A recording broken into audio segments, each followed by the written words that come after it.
नमस्कार दोस्तों, एचएस इन्वेस्टोलॉजी में आपका एक बार फिर से स्वागत है।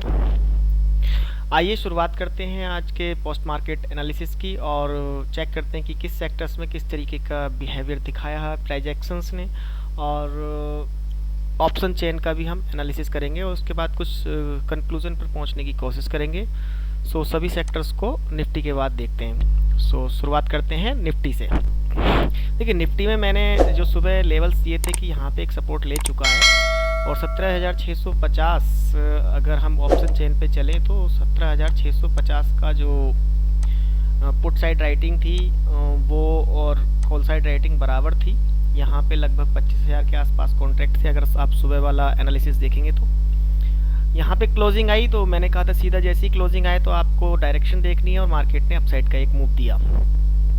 हमारे अकॉर्डिंग ही मार्केट ने आज ट्रेड किया है और डायरेक्शन रही है मार्केट की। अब 17,700 पे एक रेजिस्टेंस नज़र आ रहा है। 82,000 कॉन्ट्रैक्ट्स हैं जो कि आसानी नहीं होगी इनको ब्रेक करना, और उसी एग्जैक्टली मार्केट ने अपसाइड से नीचे की तरफ थोड़ा सा बाद में सेलिंग दिखाई।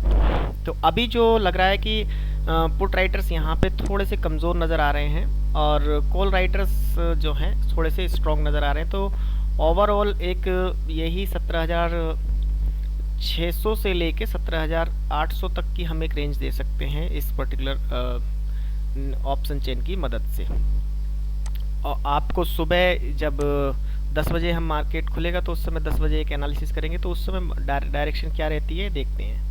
तो अब बैंक निफ्टी की ऑप्शन चेन देखें तो देखिए, जब मैं सुबह बात कर रहा था तो 37,500 और 37,400 पे मैं बोल रहा था कि दोनों साइड राइटिंग हो रही है, और जिस साइड की राइटिंग में पोजीशंस क्लोज होंगी तो मार्केट अब दूसरी तरफ की डायरेक्शन पकड़ लेगा। तो इस तरफ की पोजीशंस को क्लोज किया गया और यहाँ पे देखिए एग्जैक्ट पोजीशंस हैं। तो 37,400-500 के आसपास उसने सपोर्ट लिया, जो मैंने सपोर्ट का लेवल बताया था आपको वहाँ पे, और उसके बाद एक अच्छा खासा मूव बैंक निफ्टी के अंदर नज़र आया। तो मैंने कहा था कि कोई रेंज में नहीं रहनी है, वॉलेटिलिटी रहेगी मार्केट में, और वो रही। ये एक ब्यूटी होती है ऑप्शन चेन की, अगर आप जानते हैं तो ऑप्शन चेन का एनालिसिस। अब चार्ट पे चलते हैं तो बैंक निफ्टी का अगर 1 आवर का चार्ट देखें तो देखिए एक पाइवट नज़र आ रही है जहाँ 17,700 और नीचे सपोर्ट जो 17,460 के आसपास बहुत स्ट्रॉन्ग सपोर्ट है। लेकिन अब जो एक सपोर्ट का काम करेगी, ये जो कल का लो है, सॉरी आज का जो लो है यहाँ पे 17,572, ये किसी भी लेवल पर नहीं टूटना चाहिए। तो 1 डे के चार्ट पे आप जाएंगे तो एग्जैक्टली ये एक सपोर्ट बना हुआ है और ये एक सपोर्ट का काम एग्जैक्टली करेगा। तो वही मैंने कहा था कि 17,600 से 17,650 के आसपास की सपोर्ट दे सकते हैं। यहाँ पे एक डोजी बन रही है और थोड़ा सा रिवर्सल यहाँ पे कल की अपसाइड का एक मूवमेंट नज़र आ सकता है प्राइस एक्शन की बात करें तो। बैंक निफ्टी पे चलते हैं तो बैंक निफ्टी भी सेम सिमिलर टाइप का स्ट्रक्चर बना रहा है और डोजी बनी है यहाँ पे भी एक, जो कि रिवर्सल का चांस होते हैं यहाँ से। और यहाँ पे एग्जैक्टली कल का जो लो था वो तोड़ा नहीं गया, और ये एक अच्छी बात होती है। शॉर्ट टर्म में मार्केट अभी भी पॉजिटिव नज़र आ रहा है।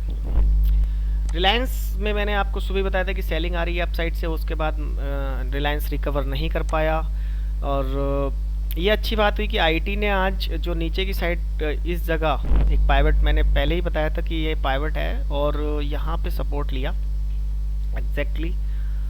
और ये एक अच्छी बात है कि यहाँ से हम थोड़ा सा कंसोलिडेशन देख सकते हैं इस रेंज में। मेटल सेक्टर में अच्छी खासा आज मूवमेंट देखने को मिला। ऑटो सेक्टर आपको बोला ही था कि भाई यहाँ से हायर हाई के स्ट्रक्चर में है तो थोड़ा सा पुल बैक एक हेल्दी रहेगा। एफएमसीजी लगातार एक रेंज नीचे की तरफ डायरेक्शन दिखा रहा है, तो ये एक हो सकता है कि ये एक सपोर्ट रीजन यहाँ पे मिल जाए एफएमसीजी के सभी स्टॉक्स को। Realty is doing great. और एफएमसीजी जो फार्मा की बात करें तो फार्मा, जब मैं कह रहा था कि भाई एक तरीके से बैकअप का प्लान करता है लो बेटा स्टॉक्स, चाहे वो कंजम्पशंस के हों, तो वो एक काम किया फार्मा ने, मार्केट को नहीं जाने दिया नीचे की तरफ। फार्मा का बहुत बड़ा सपोर्ट रहा है और वो रियल्टी ने उसका पूरा साथ दिया। जहाँ भी एनर्जी सेक्टर में आज बहुत अच्छा मूवमेंट आया, specially power sector, Tata power etcetera जो सेक्टर्स हैं, और कोल इंडिया, तो ये इन सब ने फ्रंट से लीड किया और एक बहुत ज़बरदस्त मूव अपसाइड की तरफ नज़र आया। ये स्ट्रॉन्ग बुलिश कैंडल है। सो यहाँ पे जो सेक्टर है उसमें पॉजिटिव वाइब्स नज़र आ रही हैं। एनर्जी की बात हो, फार्मा की बात हो या ऑटो की बात हो, तो ये सेक्टर्स जो हैं कुछ आउट परफॉर्म करने के मूड में लग रहे हैं। तो यहाँ पे एक दिक्कत जो रही है कि पिछले 1 घंटे में काफ़ी सेलिंग आई, स्पेशली निफ्टी की बात करें तो। और अगर यहाँ पे बैंक निफ्टी की बात करें तो